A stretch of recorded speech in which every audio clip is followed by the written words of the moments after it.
what I meant by wedded to blends is it's not so much blends only between vineyards, but it's blends between fermentation lots. It could be within a vineyard, you know, or one vineyard ownership.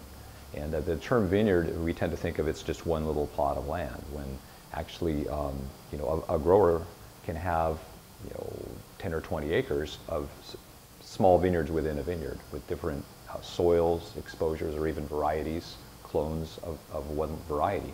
They will all have somewhat different characters. So what I like to do is to be able to, in such a sort of deconstruct a vineyard and look at the pieces, vinify them separately, and then put them back together in an intentional manner to get the balance and fit and finish that I think is really optimal.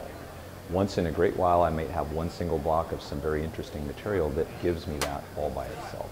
But that's typically very rare, particularly when we're talking about growing single clones of the grape. You know, that you have this less genetic variability and personality, or just the material is going to be more monolithic, you know, just because of the clone. So if you had multiple clones maybe mixed up together, that could be very interesting.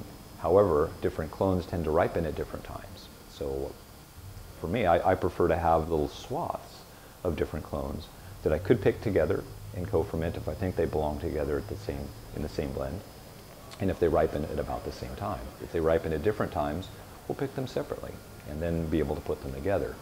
And that synthesis of those different blocks, I think, has a consistency that speaks of this site or this area. With Pinot Noirs is kind of an analog. If you plant a vineyard intentionally with enough different plant material to be able to do that, that's a wonderful thing.